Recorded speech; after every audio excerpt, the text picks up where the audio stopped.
you decided to join the Marine Corps to become one of the finest fighting force ever, the Marine Corps. Yes. So when you first joined the Marine Corps, like you went into boot camp March? Yes, March. Yes. March. How was that boot camp experience? Did you feel like for me, it was a culture shock. See, when I went into Marine Corps boot camp, it's back in what year? This was back in 90. 1990. When I went to boot camp, I was already 21, going to 22 years old. I'm already grown. Yeah. So I think I have a life experience. I'm in with a bunch of 18-year-old kids right out of school. I'm already grown. I can buy alcohol, buy liquor and everything. It was a culture shock to me. I didn't take it seriously at first. I was joking around. I'm a little older and everything. Everybody surrounded me with young high school kids and stuff until I got singled out for joking around and laughing a lot. And then I got serious because I didn't want to be the person they picked on all the time. Then I took it seriously. Serious. My I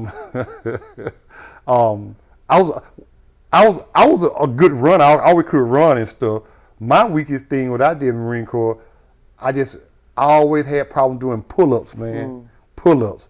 But back then when you pull up, you can do what you call kips and stuff. So that worked out for me pretty good. So I'd never forget. The most pull-up I ever done was 19 pull-ups. I'd never done 20 pull-ups the whole time I was in the Marine Corps. Never done. I did 19 pull-ups. That's the only thing. That's the hardest. When you first came in, how many pull-ups were you able to do? When I first came in the Marine Corps, probably when I first came in, probably like 10. 10. Probably like 10. That was with the kip. I just for me, I don't think I ever I perfected the kip because it was kind of wild to me. I didn't have a smooth rhythm or whatever, and so I could never just perfect it, and so that affected me a lot because I was using a lot of energy because the way I was doing it just didn't work. I just never perfected, and I never really practiced it either. Like for some people that don't know what a kip is, it's like them CrossFits when they do pull-ups. Yes. And they do kind of like they use their whole body momentum to pull up. Yes. Back in the day I remember we used to be able to do kipping to help you assist with your pull-ups and stuff like that. It was helping. Then they did away with that. Yeah. So when I joined the Marine Corps, I went to the Marine Corps in Paris Island, South Carolina, and I joined the Marine Corps from Atlanta, and I went Marine Corps. I left. I remember they took me down to Melts, and I stayed in a hotel somewhere up off of in Hateville, which is like 15 minutes from here where I live at now. And we stayed overnight, and early that morning before the sun came up, they put us on a Greyhound bus. Like 1 or 2 o'clock in the morning, we drove to South Carolina. I'll never forget when we quit the Paris, it was dark. We got there and got reception and everything. Because back then, I don't know if it's the same now, but even though recruiters down in Albany still had to bring all the kids up here to Atlanta to the MEP station. I don't know. Probably. I don't know if it's like that now. Because in my high school, they got a little recruiting station, but they do bring them here to Atlanta. Yeah. So that's why. So even my recruiter I got picked down in Albany. He actually drove me to Atlanta and dropped me off at the MEP station, like they were there. And so when I joined the Marine Corps, I signed up for communications. What's the MOS was at the time it was a 2500 field, but my Pacific field was a 2531, which was a field radio operator. Field radio operator. Did you go to school for that? Yes. I would just Where was the school at? In 29 Palms, California. 29 Palms, California. And so so for me, went to boot camp, then went to MCT. What's the little base? Camp Johnson or whatever, that by Lejeune, MCT. MCT. Then from there I went to 29 Palms from an MOS school. I think it was like a month or two out there in 29 Palms. My first duty station was Camp Lejeune, North Carolina.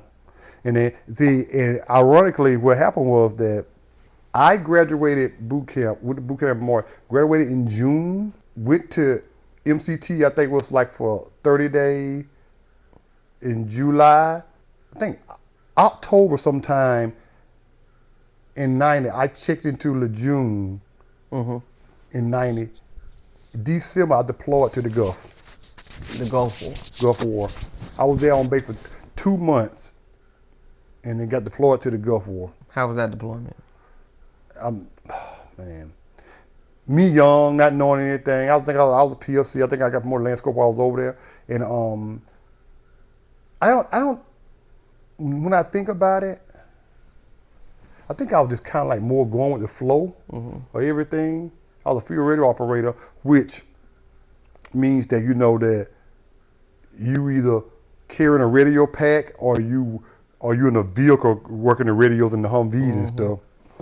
So while you was in the Gulf War, what were you doing there? Were you doing radios? Yeah, I was doing radio. I used to have radio watch, what you call it. They call it the COC, the Command Operations Center, and we used to have radio watches and stuff. So we used to call it Ant Hill. Ant Hill they call it Ant Hill because all the antennas used to be up in the sky. You either had watch on Ant Hill or you had a radio watch or in the COC or you was chosen to be the radio operator when the convoys and stuff went out.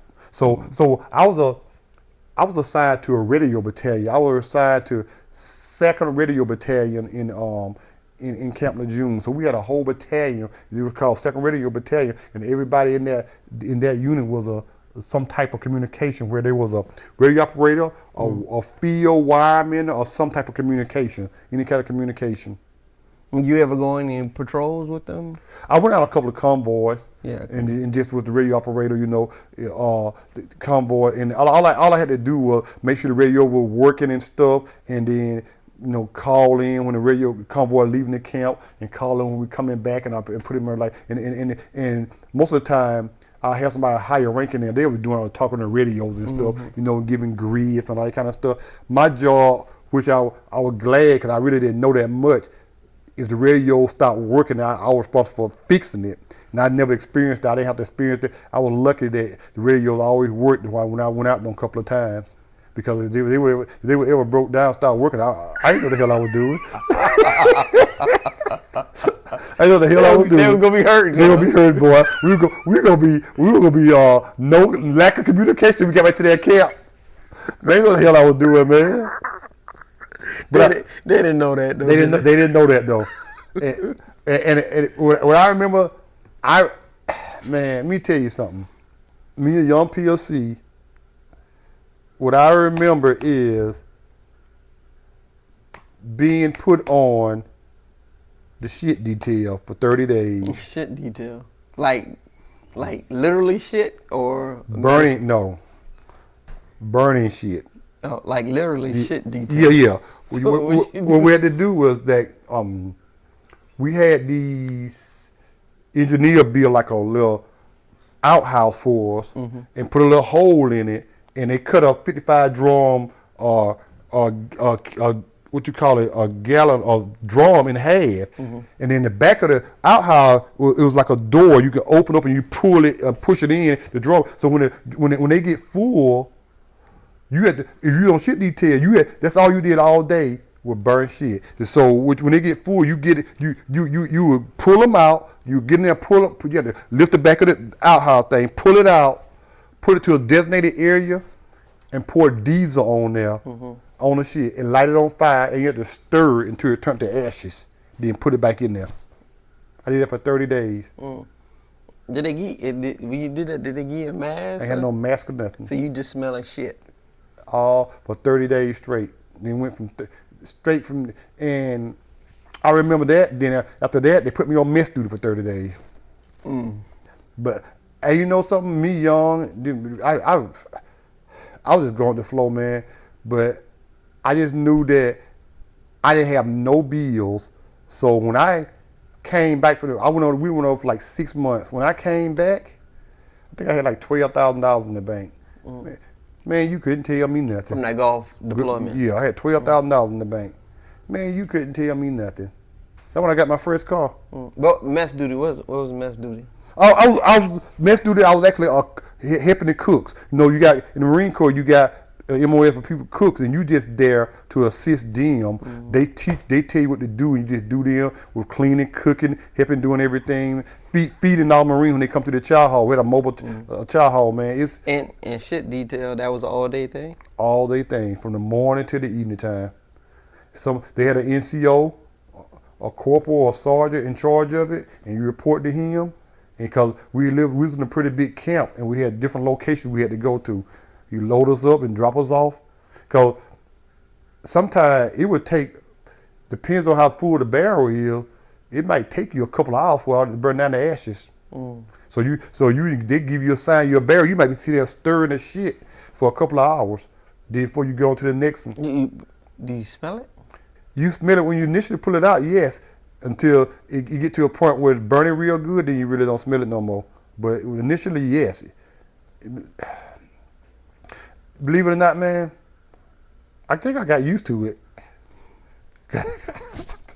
I got used to it because it became second nature. I to the point where it bothered me at first. I don't recall throwing up anything, but when people tell me, hey man, when people say I was on shit there, I burnt shit for when I was in the military, I say I can relate to that because I did it too. I burned it. I burned it, man. I used to stir. They had 2x4 boards, man, and they about 6 feet tall, and they would just, and you just had to sit there and stir it. Come and turn the ashes. Turn the ashes. Some would be diarrhea, some would be solid, and you keep pouring gas on there, lighting it up, man, on diesel fuel, and that was because the Gulf War, we didn't have no type of electricity or anything like that. We had big fight hole. We were sleeping in our tents, man. We make little tent. What the things called? What they call? When you used to have half of the tent, you had to put a shelter half, and the other person had shelter half, and y'all two share. That's how we did it, man. We had the little flash. So y'all wasn't in the tent. Y'all was in the shelter half. Shelter half. When we first went over there, and then we moved camps, we ended up being up in the tent, but it didn't have no electricity though. Had the moonbeam, little green thing. That's it. And we had to have red lenses on there. But at that time, did you feel like, man, fuck this shit? Or were you you said, you were just going with the flow? It was all right. Yeah, also I didn't feel that way. I think I was just so happy to be in the military at the time, man, and making money, and I knew that I was gonna get me a car when I got back. I don't recall it. I probably complained while I was doing it, but I don't think it brought me to the point where I say I want to get out. Okay. Because like now, a lot of people like, man, bump that. I'm getting out. Yeah. I did it because everybody had their turn. Okay. Everybody young had their turn. So you get back from the Gulf War. You get this car. I got a 1988 Nissan Maxima. It wasn't paid for, but I went. I took they took 10 days of leave, man. And came home to Georgia, and my mom took me to the dealership, and I put like $2,000 or $3,000 down. Got a 1988 Nissan Maxima, the square kind, the box, the square kind, and drove it back, man. Man, you couldn't tell me shit. Man, Nissan Maxima. Man, you couldn't tell me nothing. Man, you couldn't tell me nothing, man. Man, whew. Came back and you got married. But let me tell you something. Let me tell you something. Let me tell you something, man. The crazy thing about it is that I think we did a 6-month turnaround. We went back over there. Oh, you did? Yeah, because what ended up happening was that we did a 6-month turnaround. We went over. When I was in June, I deployed a lot because when I got back the second time, they sent me to MSG, the MU support group where we're going to ship for 6 months, man. I was with the MSG 22, man, for like 2 years, man, and we deployed a lot, man. And we went straight on the ship to the Gulf, right to the Gulf on ship, man. And we was off the coast on the ship. So when you was on the ship, what were some of the places you went to? I went to Bahrain. I went to. We was in Saudi Arabia. We went to Saudi Arabia. We went to. Let me see where we went to. Oh yeah, we went to good places. We went to different parts of Spain. I went to Benidorm, Spain. I went to Haifa, Israel.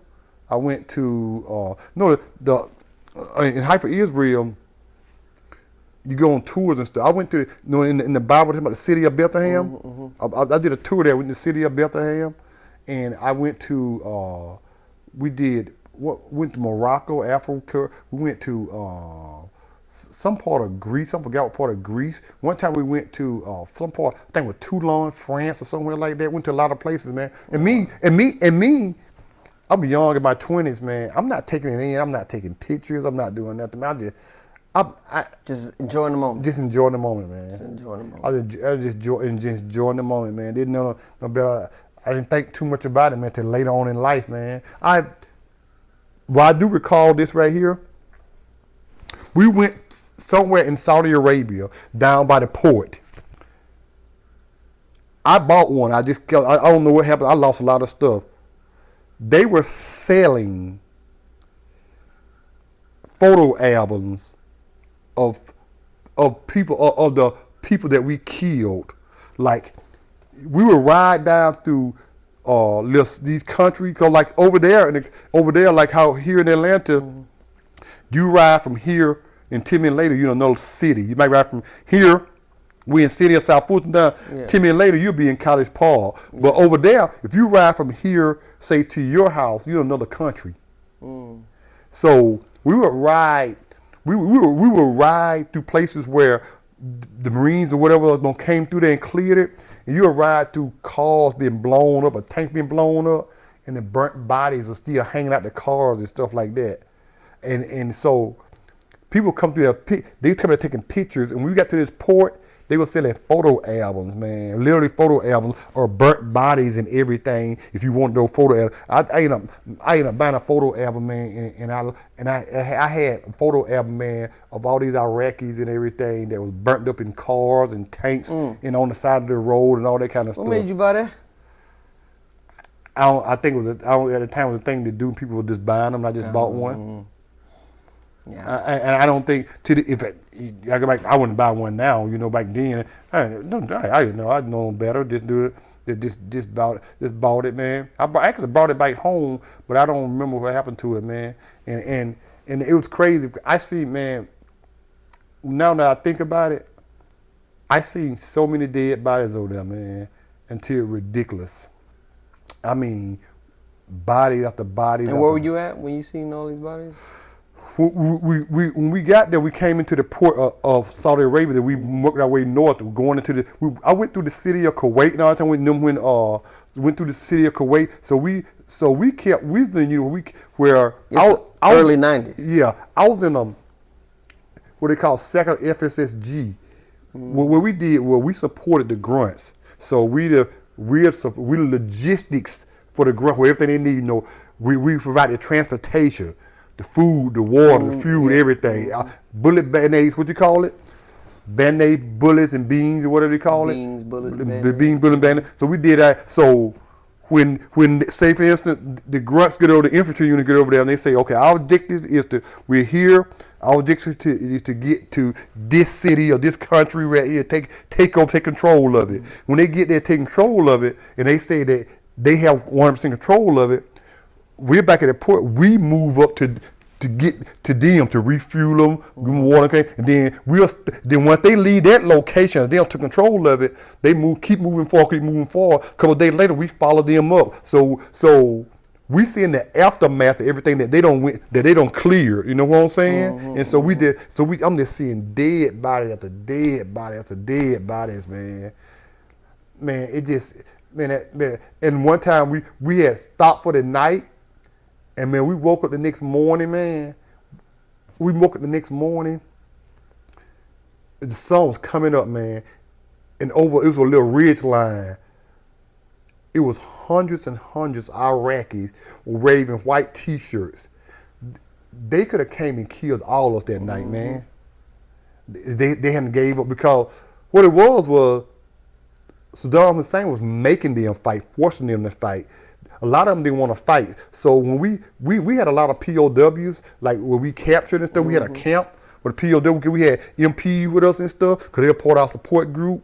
And they was telling us, man, And someone could speak English, and they say they're being forced. Someone had 8 in days and weeks and all that kind of stuff. They will take them out to the desert and they drop them off and give them ammunition and all that type of stuff and a certain amount of food to last for a certain amount of time, and will never come back and check on them again. Then someone said they had been out there for weeks, man, without food and everything. They were surrendering because they just didn't have no food, no water, nothing. They didn't want to fight from the start. They were being forced to fight. They gave them a choice: either fight or die. And this was from what year? What year you remember? This was like 91 then that time. 91. 91, man. It was crazy, man. And I just remember, man, that. And you probably what? 21? 21, 22? Yeah, 21, 22. I remember in convoys, man, just driving in convoys. Our doors was armored and riding through certain little villages and stuff, and people shooting at our convoys, man, because we got water, food, because you cut off the supply chain line, you win the battle. So they see us, we got tanks of water and all kind of stuff. We traveling up to wherever the infantry at, and you hear the bullet bouncing off the doors, man. You see it right there. Pew, pew, pew. You hear them just bounce off the armored doors, man. It's crazy, man. I got shot at so many times, man, until, I don't know what it was, but it became the norm until you just didn't even acknowledge it. Didn't even get excited. You just incoming. You say incoming, and if you have your helmet on, you put your helmet on, man, and you just try to figure out where it's coming from, and just kept it moving. If it hits you, it hits you. Yeah. Man, I'm telling you, we was in the camp, man. They had these missiles or bombs where they were shooting. They can shoot from miles away. They knew where our camp were, but they could never get close enough, to just to get the direct coordinates. Yeah, but one time, one of those bombs hit inside our camp in the middle of nowhere, but it hit and dirt sprinkled on our tent like it was rain, man. We came out, man. It was a crater probably 20 feet deep, like a couple hundred yards from us, man. And the dirt had sprinkled on our tent like a crater, man. It was boom. We didn't even get up to go check to see what it was. We know what it was. We just heard the dirt sprinkling on our tent. We got up the next morning when I seen that crater, man, and a couple hundred yards from us, man. It didn't hit nothing, but it hit inside the camp. This your first deployment? First deployment, man. That's what I'm dealing with. And to me, it was I don't think I got PTSD from that. I was so young. I was just, like I said, I was just going with the flow. I was just going with the flow. Yeah, it seems like when you're younger, you do end up going with the flow. I was just going with the flow. I don't recall having PTSD. My PTSD, because I late on the age, that didn't affect. I don't even recall having nightmares or anything. I guess I was scared, but I'm just around so many other people in Marines, and we just going with the everyday flow until it just became the norm, man. Because when you deployed over there, man, you working like 12-hour shifts 7 days a week. You working if you're working a day shift, you're working 12 hours from 7 to 7, and then you doing it's a 7 day, and ain't no day off when you deploy. You know what I'm saying? Yeah. But you get used to it. You get used to it. It's become the norm. Yeah. It's not like you can go out and club or party. You know how we was on the ship. You know how we did. We worked every day. You know what I'm saying? But it was the norm. Okay.